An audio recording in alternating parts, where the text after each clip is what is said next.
Welcome to the Hospitality Outliers podcast, where we go beyond the basics to explore strategies, systems, and stories of some of the industry's best operators. I'm Sean Finter, and today I'm thrilled to have a true industry heavyweight with me, Jack McGarry, co-founder and CEO of the iconic Dead Rabbit. Jack's journey is legendary, from winning Best Bar in the World to setting the gold standard for hospitality. Now, he's not only expanding the Dead Rabbit across the USA, but he's also launched his second winning concept, Irish Exit. Get ready as we unpack the innovation, resilience, and relentless drive it takes to become an outlier in the hospitality with my good friend, Jack McGarry.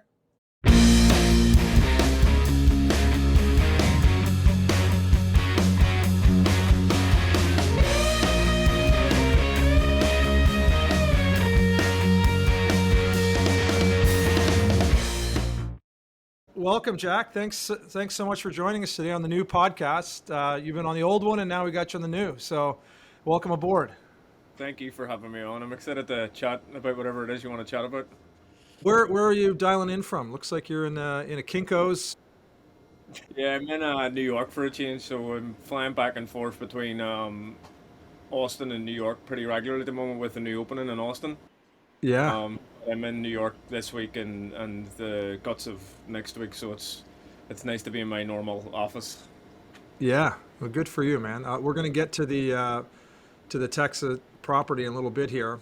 For the audience, I know a lot of people know who you are, but obviously some won't. So can you give us like the Cliff Note version of your journey? How'd you get here today? Where'd you start, and what's that journey look like? Yeah, so I started in the industry when I was 15, a job just to make a bit of pocket money, and I started working with my cousin who ran a bar in Belfast, and that's really how the journey started. I started collecting glasses and cleaning ice trays because there was no smoking ban back then, and then that basically started a chain of events. I followed him around the places that he ran.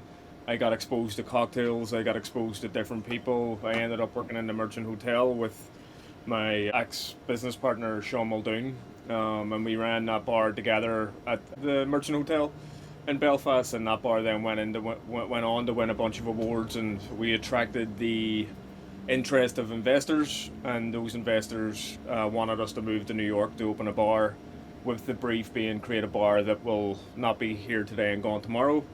And then that's where the Dead Rabbit was born, because it's essentially a synthesis of our two loves at that time, which were cocktails, high-end cocktails, with the hospitality that's synonymous with Irish pubs. I mean, you've been in Ireland numerous times at this point, so you're aware of that's baked into our DNA.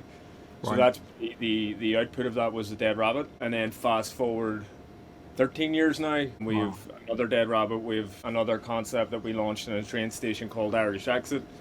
And yeah, we're opening more Dead Rabbits and adjacent concepts that all speak to representing contemporary Ireland and challenging the misconceptions of Irish culture. So that's as cliff note as I can Yeah. get. Yeah. Well, a major accomplishment getting any bar through 5 years, let alone 13. But how has the Dead Rabbit changed from its initial concept to what it is today? Yeah, I mean, there's that. I mean, I know you're a huge reader too. There's Jim Collins has a lot of these metaphors and things, and one of them being preserving the core while stimulating change. So I'd say, using that metaphor, I'd say the core of our business hasn't changed. We opened, and our whole goal was to bring the Irish pub into the 21st century. It was to challenge misconceptions around, like, you can have a great Irish coffee, you can have great cocktails with Irish spirits. An Irish pub doesn't need to have sticky floors and terrible flags out front, So that part all stayed the same, but the version of Dead Rabbit that opened over a decade ago is markedly different to the Dead Rabbit today. What we opened, and it was very much backward looking in terms of we sought to recreate a style of drinking and a style of bar that had been that was gone. It was basically the bars of the immigrant filled taverns and saloons of 19th century New York, alongside the cocktail bar, which back then it would have been called Sporting Men's Cocktail Lounges, because that's where they would have went. Men would have went, and they would have got their cocktails and their picker uppers and that sort of thing. So we focus very much on not celebrating, but telling that story. throughout the different spaces. But now, as we matured and evolved, our whole emphasis and lens on what we do is all about contemporary Irish culture. So when you walk into the bars, you're enveloped with all of the artwork being from Ireland. From like for looking at Austin, we've over 90 artists on the wall, over Wow. 450 original pieces of Irish art. All of the music is contemporary Irish music. It's not just diddly dee. It's the emerging R&B. It's the emerging folk singers, the punk rockers. It's all of that type of stuff. We celebrate and collaborate with furniture makers. We just do so many things to authentically tell the story of what's happening in Ireland today. So that's how it's changed throughout since we opened. And in terms of celebrating contemporary Ireland, that in and of itself is going to constantly change because there's new artists, there's new collaborators, there's new craftspeople. So we're very much excited to show that Ireland is not defined by leprechauns and pots of gold and all of that sort of stuff. Right. Well, Jack, I've always found about you that, as passionate as you are in developing your brand and your concept, you're equally as passionate about disproving, some of the muddy roads that Irish bar operators had to walk down in this country. I think that's part of the magic, like when people say, an Irish bar at Times Square, and as you mentioned, I just got back from Ireland, and it's hard to have a bad experience there. You can go in a little Yeah. town in the middle of anywhere, and you're going to get a great meal, and amazing hospitality, and sit inside the history of some of the best storytellers in the world. I love that you're bringing that here. Yeah, I mean, that's the thing. You've obviously traveled extensively throughout Ireland now, so you can see what that means in terms of those real traditional, authentic third place types of pubs. They're the heartbeats of communities, or like coming into somebody's home. Whereas a lot of the understanding of what constitutes an Irish bar is unfortunately painted by those experiences in the likes of Times Square, but it's all over America. And to be honest, there's a lot of bars in Ireland when you're on those tourist sort of tracks that pander to those American interpretations of what constitutes an Irish pub. I mean, Dublin's littered with them, and on those trails, there's like it's the quiet man and all this type of nonsense. It's not representative of today and our heritage. Um, so we're really trying our best to be brand ambassadors for the country, if you will. Jack, just going back to what did you say? You had over 100 artists involved at the new Austin property, Irish artists. Yeah, so in Austin we have over 90 collaborations with Irish artists and Irish craftspeople. So like the likes of the all of the lights comes from the north of Ireland. All of our stools comes from a husband and wife in the south of Ireland. All of the artwork is purchased directly from each of the artists back home. All of the artwork was framed back home. All of the music is curated by a guy in Derry. All of the Irish whiskey is curated by a guy that lives in Galway.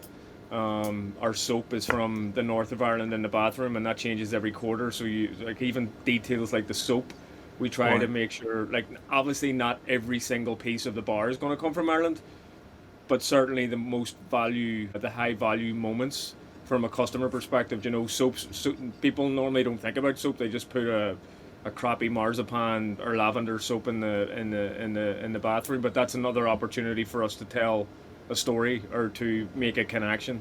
So we try to do that and identify what those moments look like in as many different areas as makes sense. And I always remember, you know this gentleman as well. Unfortunately, he's left us. Sasha Petrosky. He said, "A great Manhattan shouldn't taste like rye, vermouth, or bitters. It should taste like a great Manhattan. It should taste perfectly Mm. balanced, and you should walk away going, God, that was an amazing drink, but you can't put your finger on what it is." And that to me is a great bar experience. It's all of the things coming together to Yeah. make a great experience. It shouldn't just be great cocktail. Like a lot of people in our industry now are dogmatically focused on great cocktails. Cocktails are just a very, very small part of it. Right. They're a decent sized part, but the people will come back for how they feel 100 times or over 100 in terms of, oh, that was a great drink.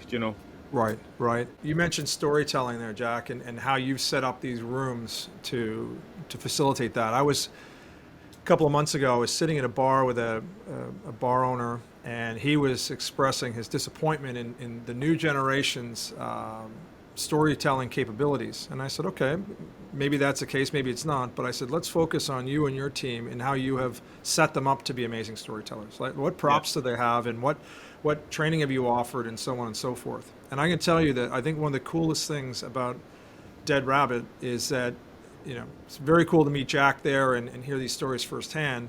But it's almost as cool to be there without him and have his staff there. And I liken it to when you go to the eye doctors and they keep spinning. Like, you could sit in a room and it just looks like art up on the wall, and like anywhere. You start talking to one of your staff, and the more you show interest, they focus you in on this and that, and everything's got this beautiful story. And I think that the highest level of storytelling, and your staff do a great job of this, is they can make me the hero in the story. They can tell me something in a way that's packaged that I could turn around and take my drinks to the table, and I tell a bit of that story, and now I'm the hero. So I think it's brilliant how you add those layers into the business. Yeah, I mean, you have to your point, you have to give the team ammo for rendering hospitality. And a lot of this came from you when we done the work that we've done together. But a lot of places say they do great hospitality or they do great this, but when it comes to specifying that or systematizing that or what's your mechanism for training that it's where it all falls flat. So we invest heavily into documenting everything that we do and then packaging it up in a way that it's comprehensible and accessible for our team members to deliver it. I'm not expecting them to know the name of every single piece of art on the bar or every single piece of the whiskeys or whatever we're doing, but I'm expecting them to understand the broad contours and one or two points or unique selling points for each of the things that we do, so, and we invest, as I said to you, like we've an Irish whiskey director, we've a music director, we've a strategy director, all these people are from Ireland. Obviously, my passion of Ireland, we flood the zone with all of that information, and then set people up to have those experience, to render those experiences for customers, because customers love that. They love those bits of tidbits, and that's really what they walk away with. That's the peak moments of a service experience, and what differentiates you from a McFadden's round the corner to a Dead Rabbit. It's those moments. Yeah.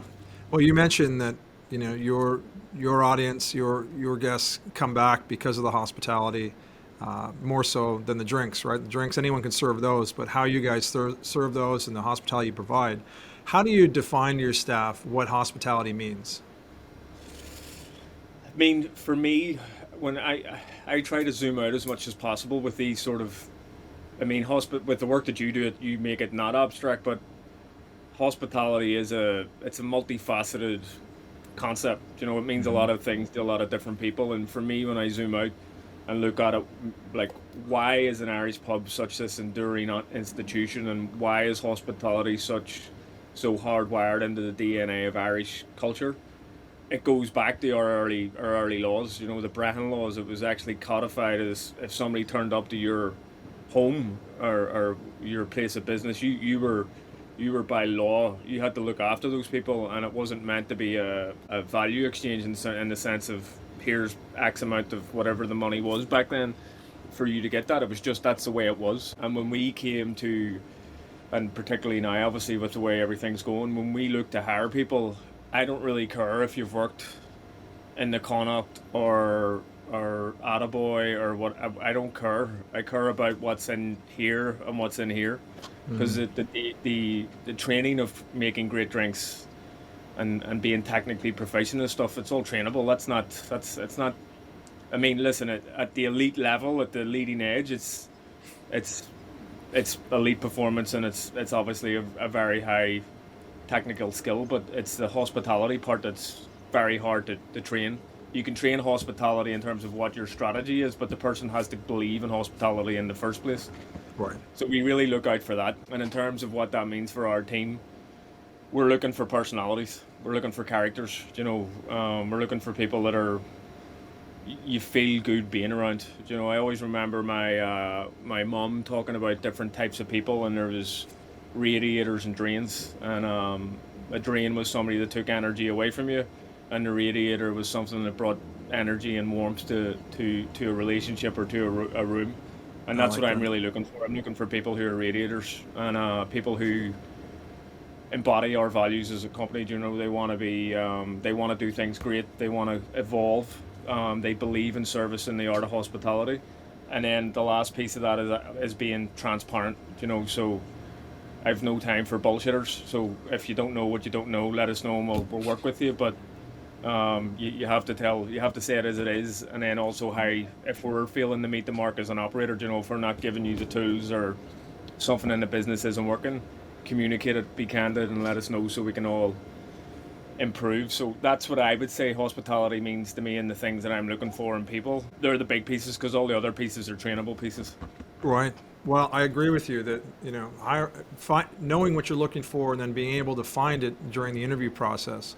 But tell us, like, technically how you do that. Because if I was, whatever age, but say I'm 22, 24 years old living in New York City and I really want this job with Dead Rabbit and I go in, typically you're not going to see the best of me. I'm going to be nervous. I'm going to be, I want this. I think I've got one shot. So how do you get someone comfortable enough to see if this is the right person to represent your brand? Yeah, so I mean, when we first opened, and I've said this to you obviously numerous times. When we first opened this bar, we made so many mistakes, particularly in the recruitment side. Like we had this goal of opening an amazing bar and representing Irish culture, but in terms of, and a lot of people shy away from this, but in terms of like the behaviors and the beliefs of the business and what we stand for, a lot of this stuff wasn't. We just didn't have that. So there was a major disconnect. I mean, we had it in here, but it wasn't on a piece of paper. It wasn't systematized. It wasn't ritualized. We didn't communicate about it. We didn't talk about it. So when it came to hiring and recruiting people, it was back then. It would have been, do I feel good about going for a beer with this person? Right. Which I mean, it's just such a terrible way to recruit people because a team should be represent. I mean, they should believe in the big pieces of the philosophy and all that stuff, but you want different people. You want different types of people on your team. You know, Right. it's you want to be able to create an experience for all the different types of walks of life. So we didn't have a recruitment strategy in place or a system in place. We didn't have core competencies associated with each role or the core values, and so all of that now, Sean, we have our values and what we believe in, which then cascades down to the roles, and then we define what the competencies are for each one of our roles, and then each one of the core competencies then has a set of questions that are baked into that in terms of asking those questions, and then each one of those core competency questions has a rubric that tells you what great, average, and not great looks like. So that we can grade that, and then we go through that. And there's different stages to it. We have an initial pre-screen that everybody does on our that's automated through our recruitment software, and that basically screens out people who are straight away not the right type of person. So we're trying to, are they in it for the long term? What do they know about the bar? Why are they applying with us? And Mm. straight away you're getting rid of most of it right away, because a lot of people, like, you ask why do you want to work at Dead Rabbit, if somebody says just for cocktails, like, that's not going to work. You know, that's straight away, that would be a red flag.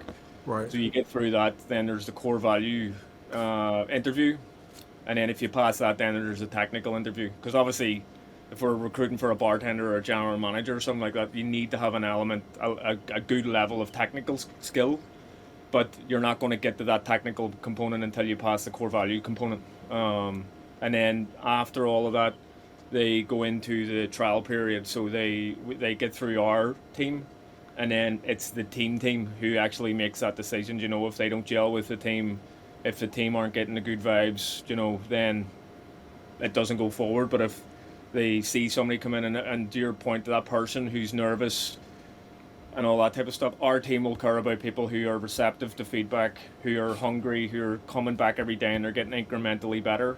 Like, if you're showing no sort of signs, that's good for us. You know, even if you're really, there's a lot of work, we're not afraid of a lot of work as long as you've got the right attitude. Because I mean, I think it was you had said to me back in the day, it's your attitude that designates your altitude, and that's really what we're looking for. We're looking for the attitude. So you're open to feedback, you want to serve customers, you believe in hospitality, and like you're really trying to get better every day, because everybody's first steps, like even what we're doing today, everybody's first steps are awkward. and that's fine as long as you've Yeah. got the right mindset about it. Right. Well, there's a lot there, Jack, and I think that what you just described is, in my mind, one of the most important aspects of developing and then enduring 13 years in this industry and setting yourself up for the next 85 years. Really crystallizing your brand in what you want to do, and then knowing who you need to hire into that. And if you heard what Jack said, he has systematized like a scoring system for people to see, are they going to fit my brand? Are they going to be able to really turn my guests on? And do their values align with what we're doing? And I think that piece, Jack, give us an example of a value that is pivotal to Dead Rabbit.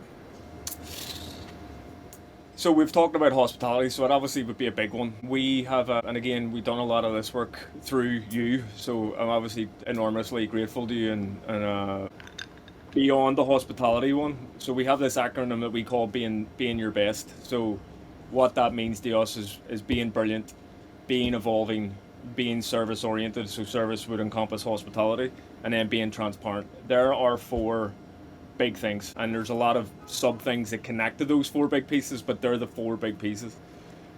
So hospitality, we spoke about, that would probably be that would be the anchor for me, but the other part that is equally as important to me is being brilliant.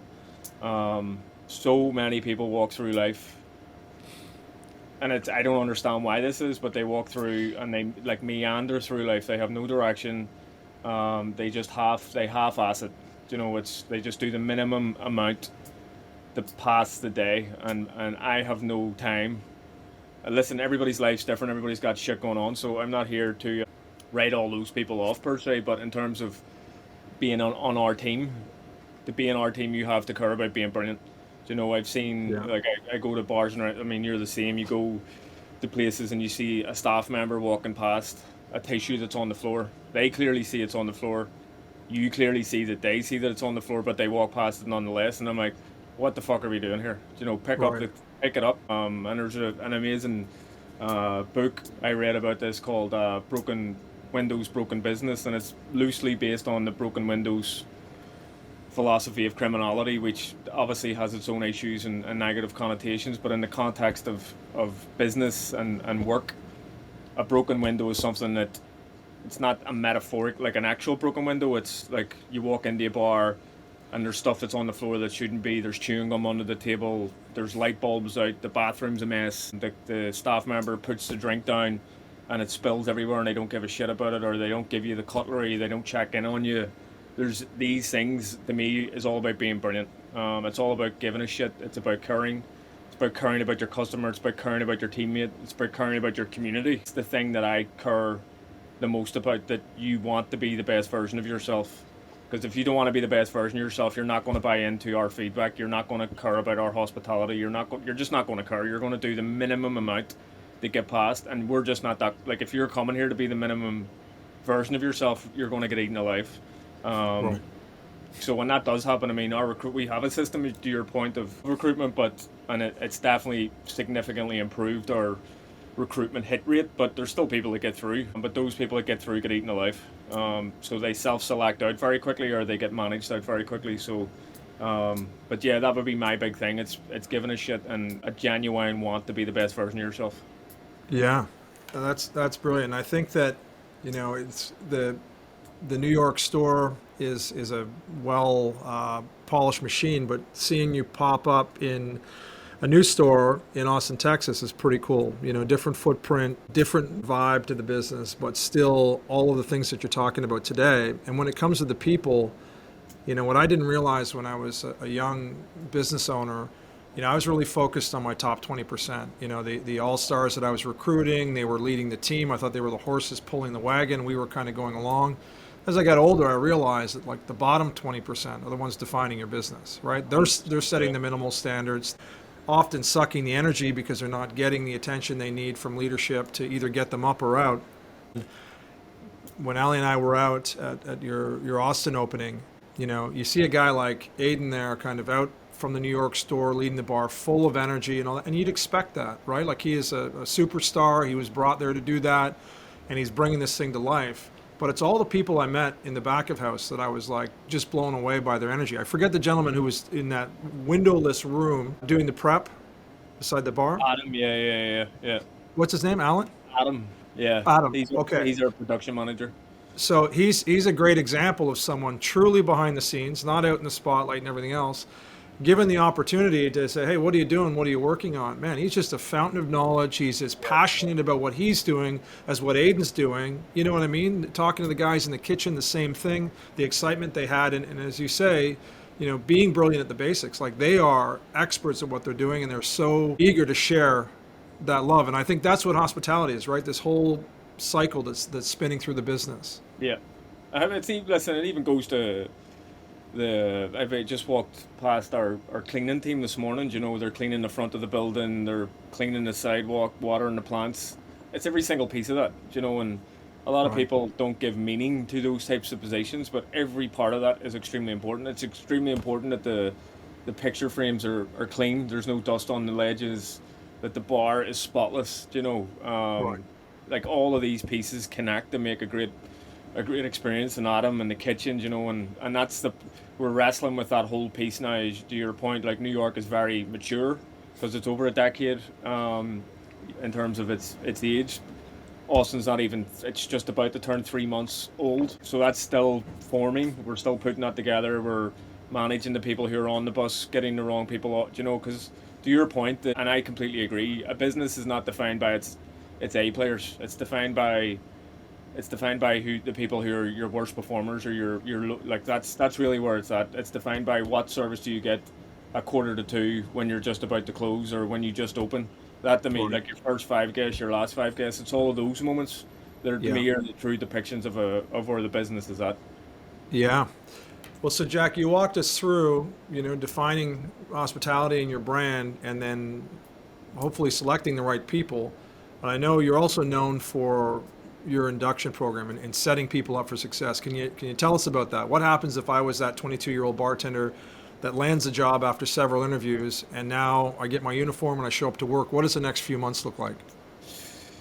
Yeah, so we had like back in the day before we started work, me and you started working together on this. We had essentially a Bible, like our Bible. So you've the religion Bible. We had the Dead Rabbit Bible. That basically, if you read it, and that was really it. Like read this Bible, come to work, and everything's gonna be great, and you're Right. gonna be an A player.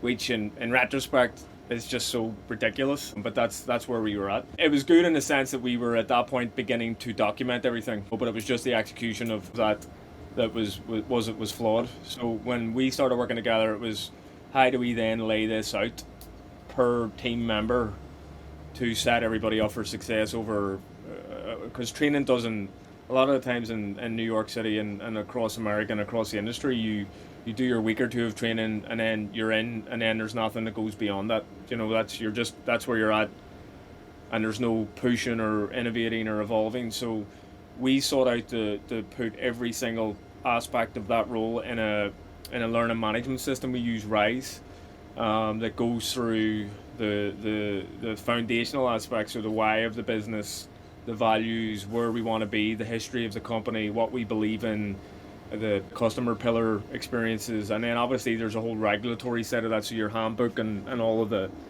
boring but important stuff.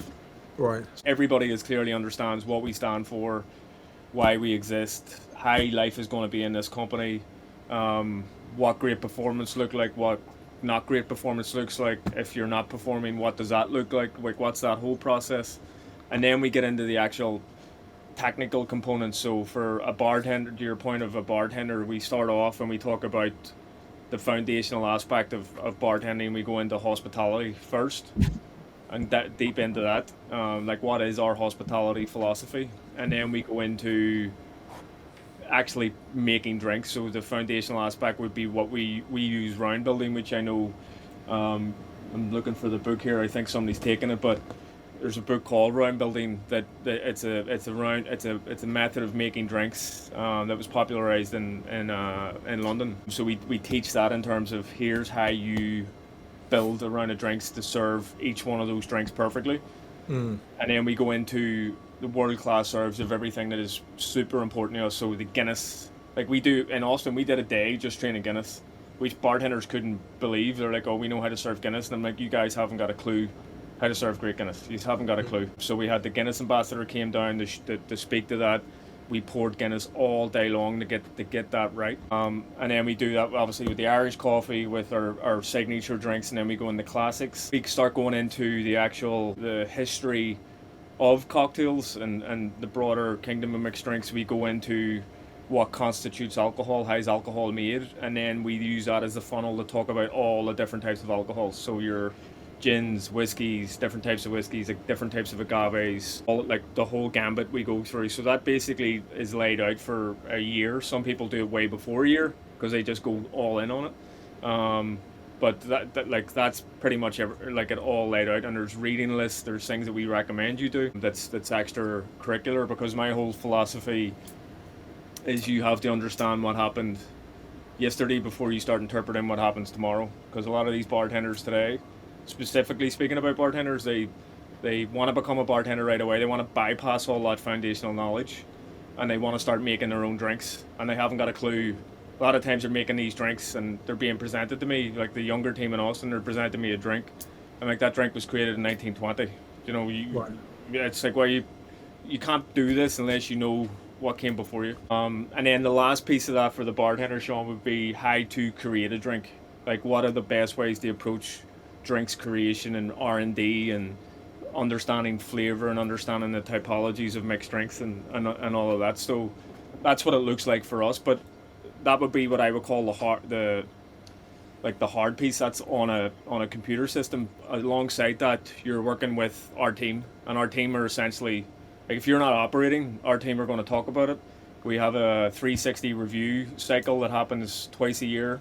We use a software system called Lattice for that. Everybody reviews everybody. That includes me. So the people like below me would review me and say, you need to do this better, you need to do that better. But all of the teammates on that level, all the other bartenders review the bartenders, the servers review the bartenders review it's a whole system. So you get that twice a year. And alongside that, then we're doing spot checks. We're just constantly keeping our eyes out for everything. And then every month we have a mandatory training session, which can go from things like speaking just about hospitality to one month it'll be how to look after your body working in this industry. The next month will be financial discipline. The next month we'll be talking about whiskies as a broad category, so we're just constantly trying to do things to develop. So for everybody listening, I think you hear Jack talk about the induction alone, and it puts people into one of two camps. Like, that sounds awesome from an employer perspective, I'd love to go through that, or, oh my God, that sounds terrible, right? Like, if I'm in New York studying acting, I just want to pull a couple pints and meet some people. Dead Rabbit is the worst place to work at, right? There's just such a commitment to be there and scrutiny to make sure you're the right person. I think the induction piece for our industry is every bit as important as the hiring. It's what qualifies your hire. And we've all met the person that's an incredible interviewer or interviewee, right? They say everything you want them to say. They seem like the person you want to hang with and everything else. And then a week later, you're like, who hired this psychopath, right? Like, where did this person come from? Say, well, Sean, you hired him. So I think I look at the induction like, you've got, if I look at it over 100 days, that's how long, in my opinion, it takes to get someone to a place where they can really represent or begin to represent a brand. But the first 10 days of that is just like, did we hire the right person? Right? And being honest with someone to say, hey, you're going to get a couple weeks here. You're going to get paid. You're going to start the induction program. In my businesses, we had 30% of people eject on us after 10 days because we were really honest with them about what was coming and what we expected from them. And then once they got in, they were like, oh, this isn't for me. And then by 50 days, I think you should, say, is this the right person for the business? Like, we've had enough time to see them in the trenches, interacting with our team and everything else. And I think it's fair, like, if someone's going to give you 40 hours a week or however many hours, like, you should be hiring someone and inducting someone that could be a future A player. Yep. Right? I think bringing someone on and keeping them, knowing that they'll never be more than a B or C player, I don't think that's cool. Yep. Right? I'd rather be an A player across the road than a C player at Dead Rabbit. That's just how I'm wired, right? I want a place that I can really fit and have a shot to win. I couldn't agree more. Yeah, so that induction piece is everything. Jack, you mentioned a full day training on pouring Guinness. You and I agree on a lot, but one thing is that you really can't be the best at everything, right? And I think you've narrowed down what you're attempting to be the best at. What's that short list look like? So again, coming from your school of things, I'm a big lover of acronyms for simplifying messaging. So a great book that I read on this, and coupled with like speaking to you a lot, you cannot be good at everything. And there's a great book called Uncommon Service by Francis Frey and Anne Maurice. And when we opened the Dead Rabbit, the zoom back, the whole philosophy would have been you can't have a great cocktail and serve a shit cup of coffee. And that basically, we wanted to be the best at everything. We wanted to be everything for everyone and be this world's best bar. And you come in, if you're coming, and again, beauty is in the eye of the beholder. Being the best in the world and anything is, and except for like very quantifiable things like athletics or sports or something like that, it's very subjective. Like the world's best bar, do you, Sean, might be this small bar like Don Javier's place in Mexico, or to somebody else it might mean a 5-star hotel in Mayfair in London. It's completely different. So we tried to, like, when back in the day, it was like everything has to be great. And after spending time with you and then reading this book, I'm like, no, we should absolutely serve a shit cup of coffee, because in order to be truly great at some things, you have to be mediocre or bad at many other things. You know, if you're coming to Dead Rabbit for the best agave experience, you're going to be terribly disappointed. If you come to Dead Rabbit for fine dining food or this type of, you're going to be terribly disappointed. That's not who we are. So the 4 or 5 things that we care immensely about are what we call our facts. So our food is really important to us, and in terms of what that means, we aim to serve the best versions of British and Irish pub grub. You know, no frills, no messing about, but everything's done from scratch. Everything's done to a high level. We care about authenticity. So authenticity of people being authentic, as in the service team. I remember we took over this space in 32 Water Street right beside us when we opened the extension. It was called Lenny's. It was essentially a knockoff of Subway's. And you walked in, as soon as you walked in, it was part of their SOP that everybody had to say hello as soon as you walked in. So as soon as you walked in, within 1 second, 10 people were saying hello to you. That's bullshit. You know, it's like completely inauthentic then if you're doing that. So we care about people. We care about people caring about hospitality, but the actual outward manifestation of that hospitality is inherent in each person. You know, like Viv, one of our bartenders, Viv, her hospitality is completely different to Melissa's. It's completely different to Jake that works in the parlor, but it's all hospitality. It's just different. So being an authentic representation of yourself, but working within the framework of what that means for Dead Rabbit, but also the space being authentic. You know, all of the art, all of the collaborations, everything that we're trying to do, we try to be as authentic as possible. Right. Our cocktails is obviously a huge part of what means to be Dead Rabbit. We make great drinks. We make them quickly. We're not a bar where you're going to sit down and wait 20 minutes on a cocktail. If it goes beyond 7 minutes, that's where we implement our service recovery. I absolutely hate this sort of binary association with great drinks taking long. I think it's terrible. Great drinks can be quick, and there's no need for it to take forever. A Ramos Fizz doesn't need to be 20 minutes. You know, make a great Ramos Fizz, get it out. Make a great anything, get it out quickly. So cocktails is important to us. Our trifecta is important to us, so that's serving the best in class versions of Guinness, Irish coffees, and Irish spirits. So obviously our Irish coffee now, we're renowned for our hot Irish coffee, but in Austin our frozen Irish coffee is outselling our hot Irish coffee by 10 to 1 because of obviously the weather in Austin. We're hoping that'll even out as we get further into the colder months down there. But we have different Irish coffee and rips and stuff. We just debuted an Irish coffee milkshake in Austin a couple of weeks ago. The Guinness, as you know about, but it's also Guinness Zero. It's making that inclusive for people who don't drink, and we're excited to be one of the first bars in America when it eventually comes here to serve draft Guinness Zero. Irish spirits, obviously Irish whiskey is huge to us. but also talking now about the vodkas, the gins, the Irish creams, the poachings, making sure that we're showcasing great examples of that. And then the last one is service. So obviously service is a core value, but service is also a pillar, customer pillar experience. So caring about the customer, caring about giving great hospitality, setting customers up for success.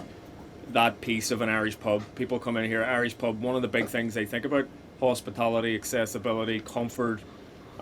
We make sure that all of our team are aware of those five pillars, because that's what, to me, that's our secret sauce as well. It's not secret because we're talking about it, but that's our sauce. Right. That's what a Dead Rabbit needs to ace. And anything beyond that, I'm not that fussed. Yeah. So think about that, right? Like a lot of people are chasing excellence in all, and so a lot of other people aren't chasing excellence anywhere.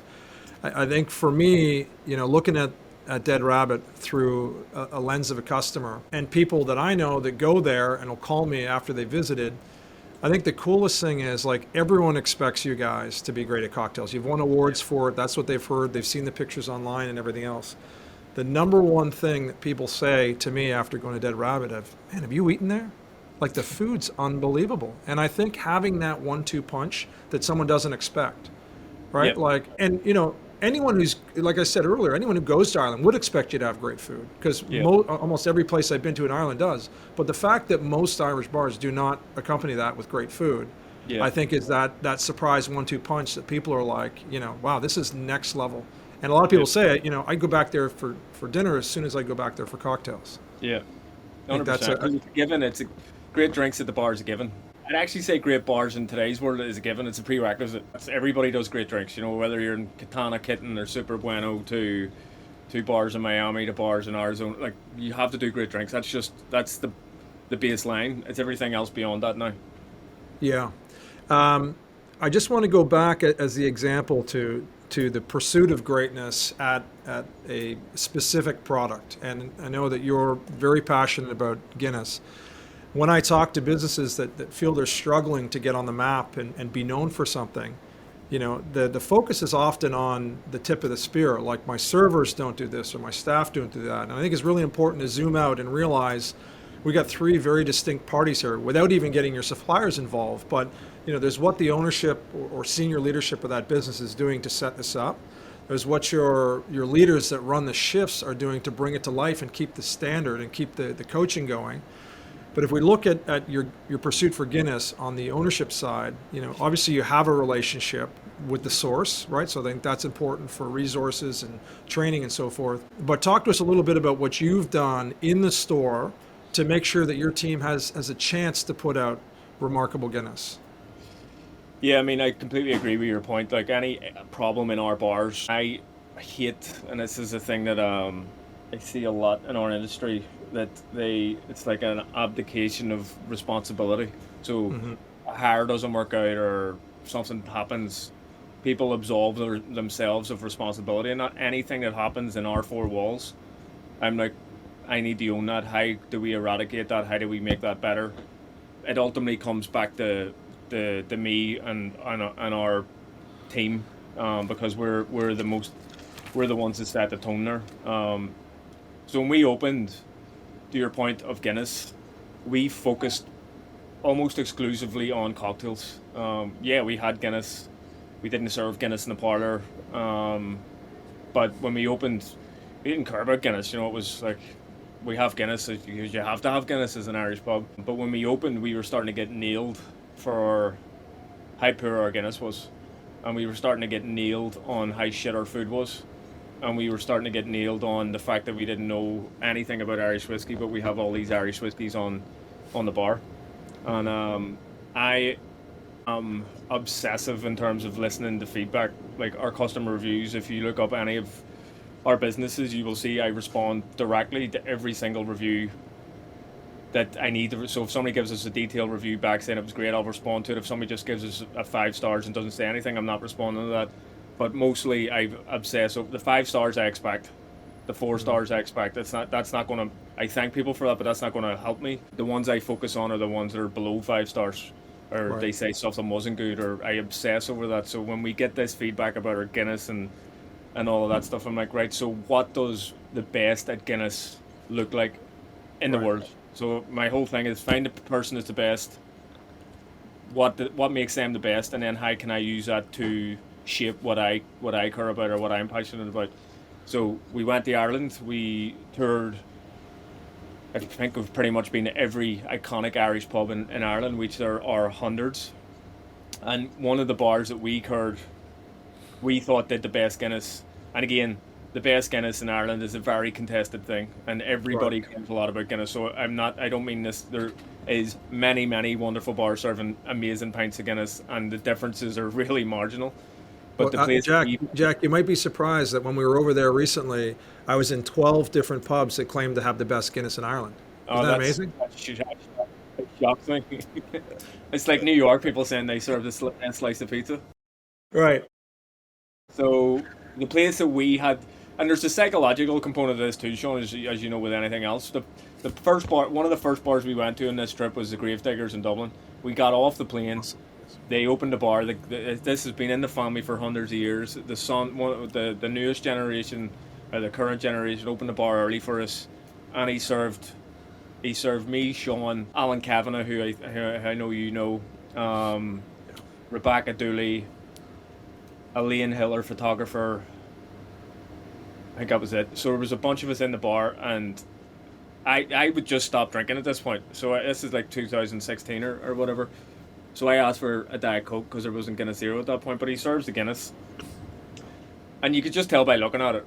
They were unbelievable pints. And again, Right. I'm only a couple of weeks sober at this point, and I'm like, holy fuck, this is a really testing moment here.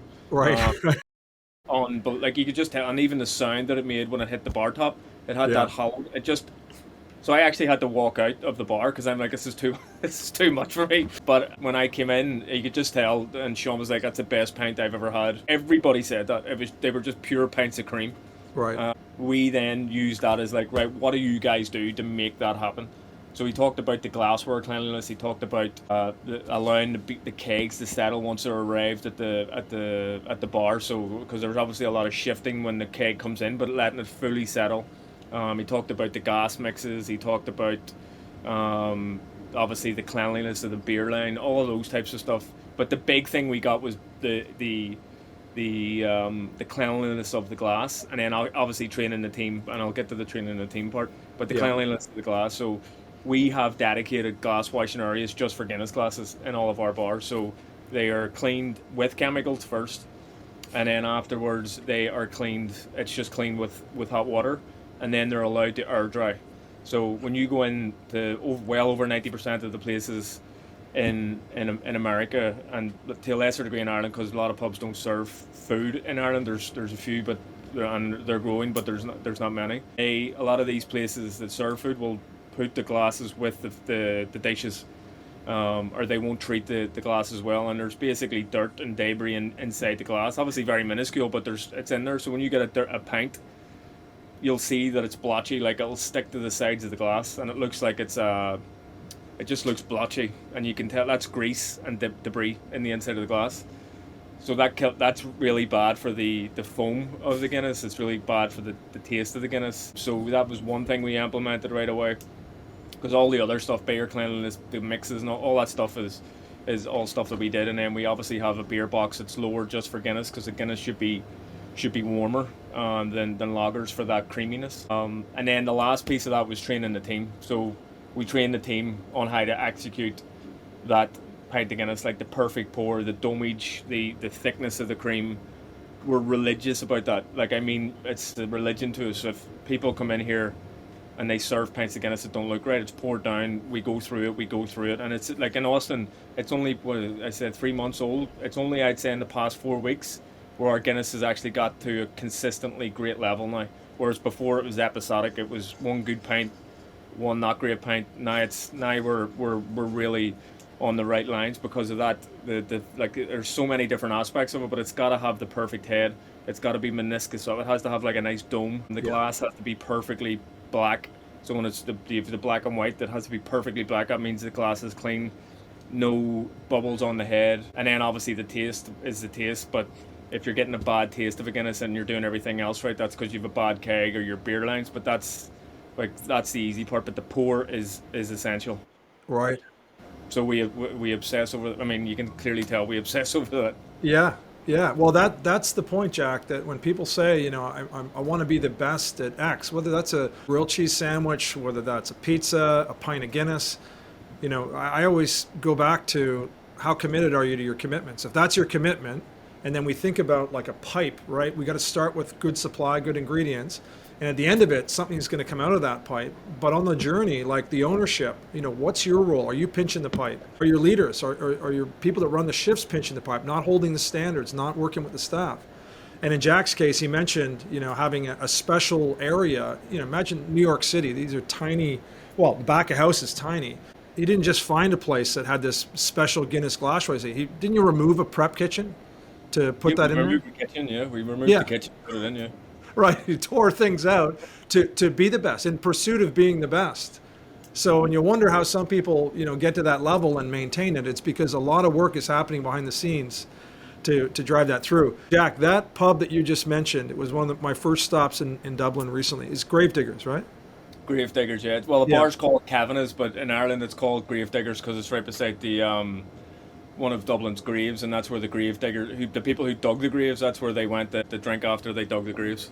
Okay, so that, remarkable place. And I always say, like, I don't judge a business on the passion of the owner or the commitment, because that doesn't often transfer through to the leadership team and then to the staff. But that place is an example of like the fourth level, where the customers that go there are true ambassadors of the pub, the area, the city, and then the country. So we Yeah. sat between two older gentlemen and a husband and wife because they had live music playing. And the guy to our left kind of checked us out when we got there. Everyone was friendly and said hello, but then that was it. Ali and I were just talking and whatever else. And as the conversation went on, before the live music started, he turned to me and asked me a question about, living in the States or something like that. And we started to talk. The next half an hour, I got like a master class on that business, that brand, why they don't have food, what happened in the courtyard 45 years ago, the owners, the previous owner, like it was just incredible. And then, I asked about out front, they had developed and the city had put a bunch of money into this area. And I mean, he went on in a very interesting way to tell me about this, then into the city of Dublin, then, you know what I mean? It was just incredible. And I thought, like, that's the highest level when your customers could sit there, told us about all these things in the room. Again, I wouldn't have noticed them. And in fact, right behind him was a photo of a woman that if he didn't tell me it was the woman singing, I wouldn't know, because she was quite ill. She had lost a lot of weight, but she was still loving her music and everything. And I mean, I'm like on the verge of tears from this guy. And then he says to me, would you give me 5 minutes? I've got to do something if I'm allowed. And I guess the tradition that he asked her if he could open for her and just sing this traditional Irish song. I said to Ali, look, we're in a movie. That's Like insane. I was there for 90 minutes. I will never forget what happened to me in that building. Yeah. I And mean, then that's to boot, the that's the perfect magic of an pint. Irish pub. Yeah, Yeah. that's the magic of an Irish pub. Yeah, absolutely remarkable. So Jack, we've talked about developing the brand of hospitality, getting the right staff into that, how you induct them. Talk to us a little bit about the importance of your leadership. And I'll just say, for those that haven't interacted with Jack's team, people often ask me, what's Jack's secret? And I said, hey, there's no doubt Jack's brilliant and he's passionate, but what Jack does better than anybody is surround himself with incredible leaders. Right? So tell us about how you attract those people and what you expect out of them. Yeah, I mean, listen, leaders is when the rubber hits the road. It's what the people. I mean, the way I operate. I'm all in terms of, like, and I have a busy life now outside of work in terms of my family and running and reading. So all of those reasons would be I'm never in the bar. When you walk in here at 10, 11 p.m. or 1:30 a.m., I'm not here. And one of the things like many years ago when we started working together, culture to me, a lot of people use this culture, and what is culture? Culture to me is what happens when you're not there.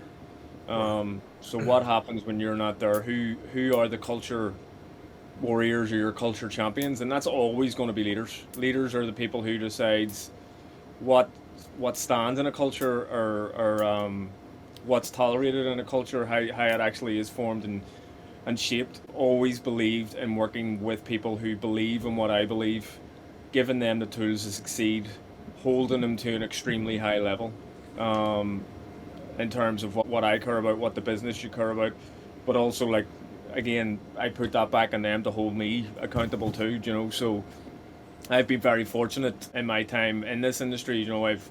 I've worked with Sean, my ex partner, who's obviously got we all have idiosyncratic leadership styles, but he's got his own, and I learned a lot from him in terms of standards and what excellence looks like.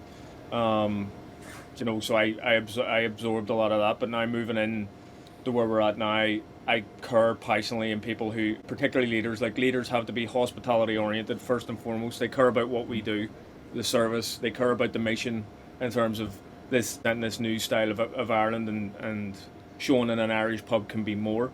So all of that stuff is important. All the values are important, but also humble leaders. So you meet the likes of Laura and Aidan and Mario and Ian and Grania and the whole team that we have with us. They're humble. Obviously, they feel very passionately about what we do, but if we fail, they own it. We're not perfect. There's times where we fall down, and even for example with Austin, made so many mistakes opening Austin, but we're humble to acknowledge that. We course correct quickly. We're all in. We're leading the line. We're really heavily focused. So that's what I'm looking for with leaders. I'm looking for people who, again, using that best, people who want to be the best version of themselves, people who are hungry to develop, people who are hungry to innovate and try things and fail and then feel better, people who care passionately about hospitality, and people who communicate clearly what they care about, where they want to go, what they want to do. So that's the types of people I'm looking for, and that's the people that I surround myself. But in terms of the leaders that we have now, I'm looking for people who are functionally better than I am. So leader Laura is as an operator, like she runs rings around me. Aidan as a beverage function, again, runs rings around me.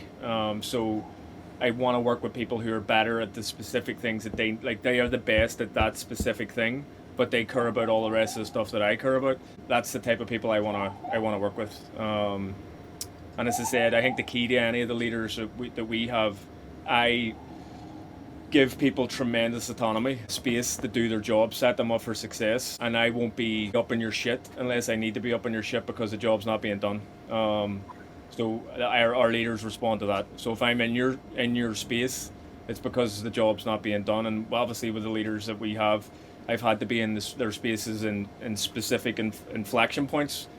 But again, it's either they rise to that level or they are no longer here. And in the case of like Laura and Aidan and all the people I just mentioned, they met those moments, and I'm just there to keep the ship steering in the right direction and focus on the other side. Like my focus now is new stores, new concepts, the strategic direction of the company. I try and stay out of I'm on the calls and I'm in the meetings of all the operational stuff, but I'm listening. I'm not very active in those conversations. So for me, it's hiring great people, giving them a lot of space, giving them the tools, and making sure they're constantly delivering.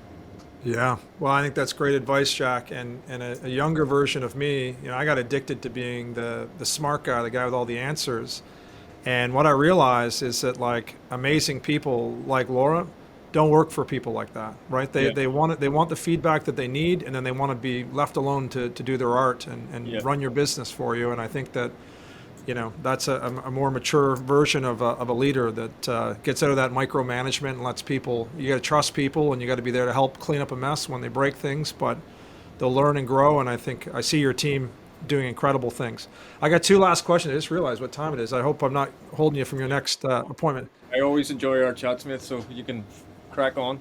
Yeah, so a couple last questions.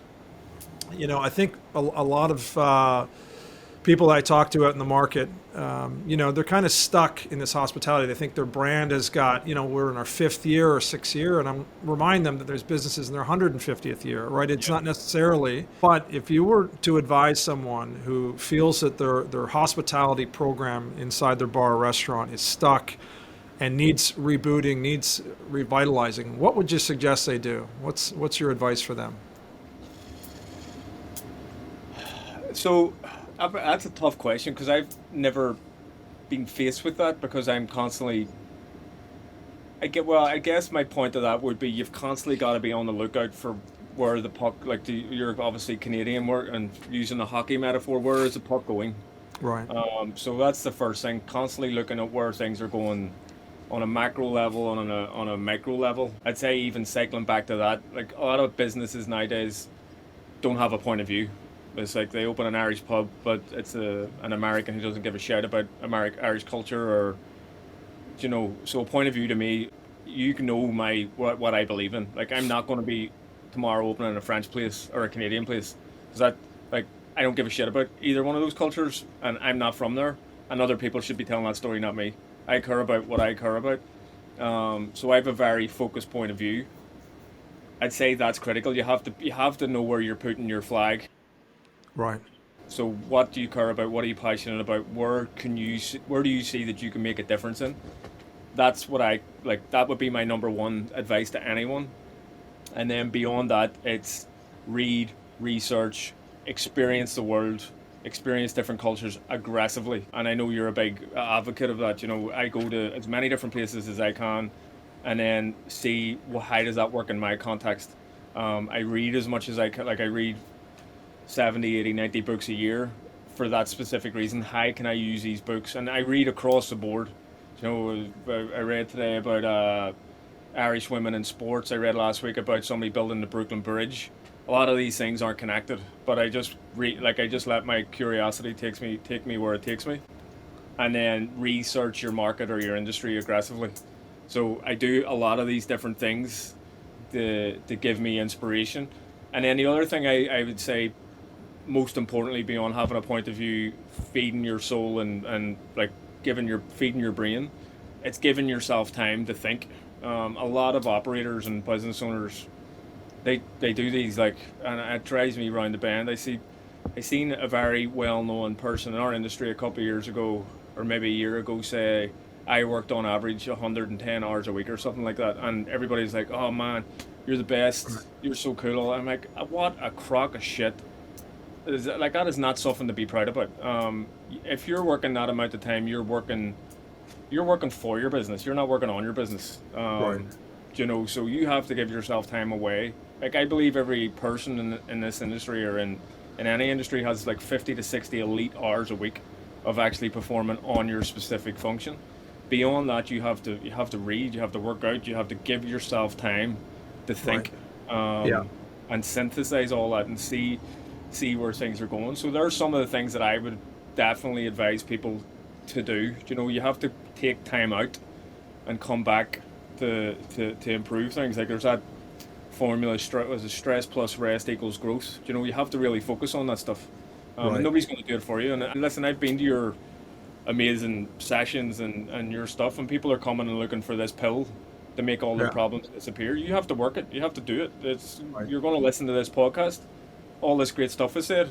You actually have to fucking do it. You can't just listen to it and go, "Oh, that sounds cool," and then next week you can move on to the next shiny toy. And that's the reason why, like when we work together, and obviously we continue to work together, when somebody says something to me and I agree on it, I relentlessly execute it. Right. So that's the key for me. Yeah, yeah, that's great advice, Jack. And I think that for those struggling with their brand, the question I ask is, they say, well, it's dissipated. We're at year 5 or 7 or 8. And I say, why did your tribe stop coming?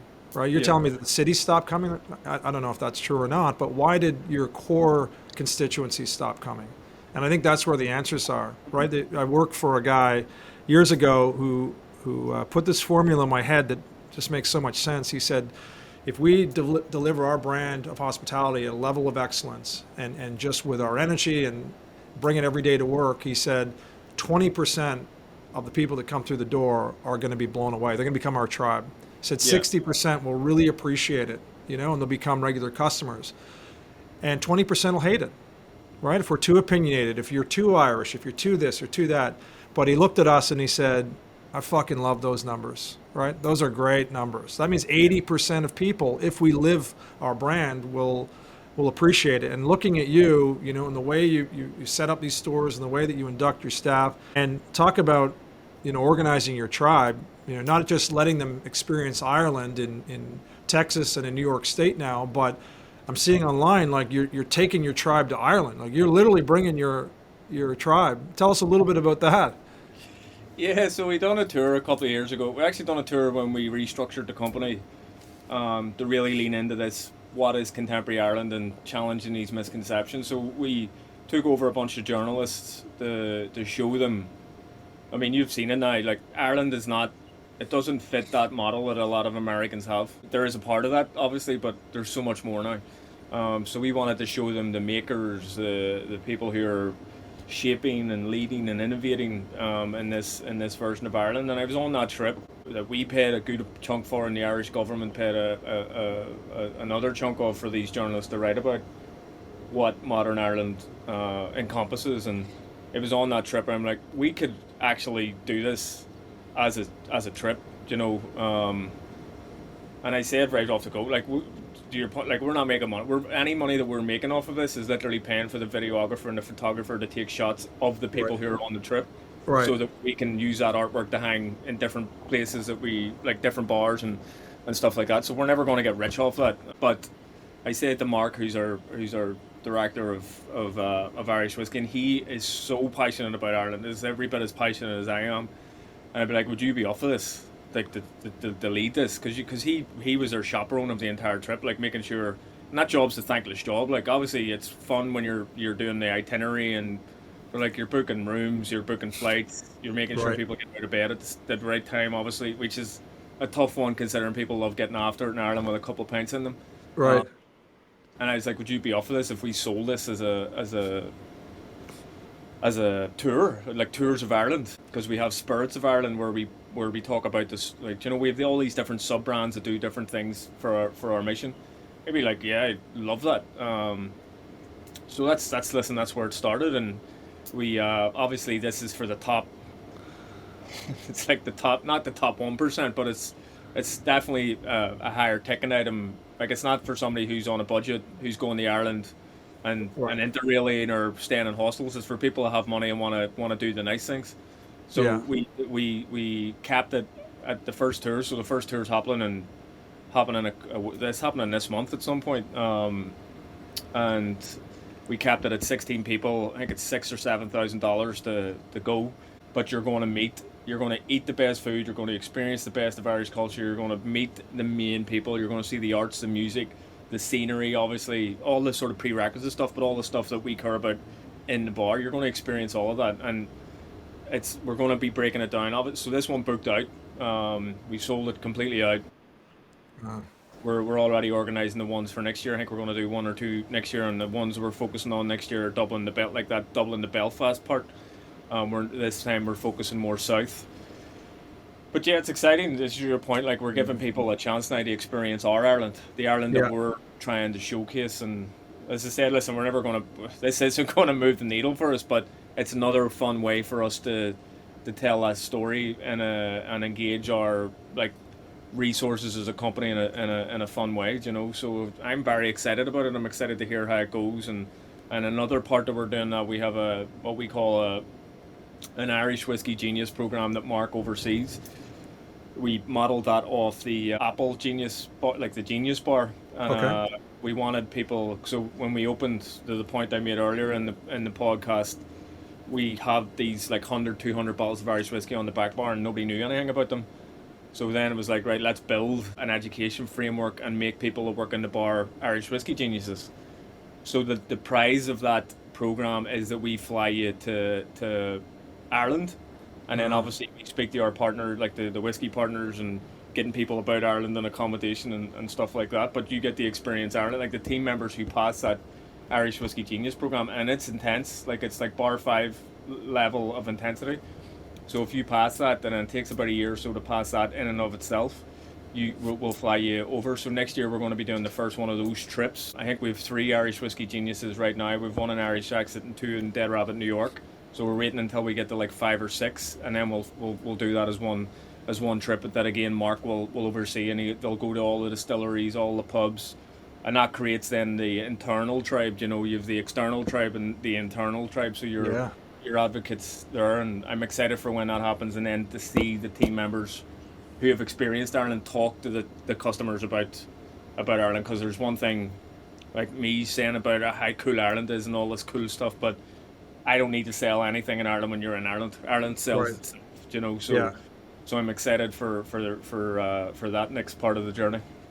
Well, that's incredible, Jack. And when I talk to people and they say I need more from my staff, I hope to get more from my guests. Well, the question always is, what are you doing more? Like, imagine Yeah, working. If I worked at Dead Rabbit, I'd definitely be working my way to become part of that whiskey program. If I were a customer, if 6 or 7,000 sounds like a lot, you haven't visited New York. I was at a table at, I think, Gotham Steakhouse, and the bill was $6,000 or $7,000. yeah. It sounds amazing, and you're creating your tribe, internal, external. Amazing. So, final question, Jack, as I'm rebuilding this podcast or launching this new podcast and putting together our list. It'd be cool to kind of connect people that are inspired by others in the industry. Who in the industry, in the realm of hospitality, someone who you look up to, who's created this vibe, this feeling that you think we can all learn from, that you think might be a great guest on my podcast, and why? Why is this person important to you, and what is it that they do? I think so. Listen, I admire a lot of people. Generally, when I'm asked this question, the answer is you. So it's your Oh, podcast, so you can't introduce yourself, or you can't interview yourself, or you probably could, but it would be weird. Um, so beyond that, I think one of the most important books that was, and I know you're working on your own book as well, which I can't wait to read. I'd say one of the most powerful books I've read recently, specifically focusing in the context of hospitality, would be Will Guidara. okay. Um, so unreasonable hospitality. So I know Will, I'm sure Will would be more than happy to speak to you, obviously, but he would be the one I would recommend because I think that book is a seminal book. It's a contemporary version of Setting the Table from Danny Meyer. I know they're from the same sort of Yeah. school of thought, but Will has built tremendous businesses. He's very value driven, and I just think the book, outside of all, is what he's accomplished in the industry. I actually think the book as a standalone piece of literature is it's just a great book, and it has a lot of practical insights, a lot of just a great way of looking at things. So I would definitely recommend speaking to him. Okay, I'm going to do that. Interestingly, he spoke at my business group in Texas. I think we were in Texas, and Jason Gaynard it's his group, Mastermind Talks, and it was probably the best interview I've seen in 10 years. And not just because of Will was amazing on his own, but Jason Gaynard, the way he set it up and the way he pulled everything together. But I was blown away by Will. So yeah, I'd love you connect us, and I'll see if I can get him on here. It'd be amazing. Brilliant. I All will right, Jack. I email right really now. appreciate it. Last thing I'll say about Jack, and I forgot to mention this earlier, is that Jack mentioned, having a point of view for your business and a voice. And somebody raised Jack's name the other day and said, "Well, I'm not as comfortable on camera, or as comfortable being out front like Jack is." And I remember, I don't know how many years ago it was, Jack, that you flew over to London with us and did a talk, and you got off the plane, and I think you felt you're going to be sick just from speaking in public. And I'm just so blown away by how far you've come, Jack, and what a I great still leader I you still are. get sick. I still get sick. It's not easy, but Oh, yeah, yeah. you have to. Yeah, you just have to keep plowing forward. Yeah, Keep well, you're moving doing a forward. You're doing a great job, Jack. So thanks for everything. I appreciate you being here today, brother, and I'll catch you soon. Thanks, Thank Jack. you very much, mate. Thank you. All right, take care. All right.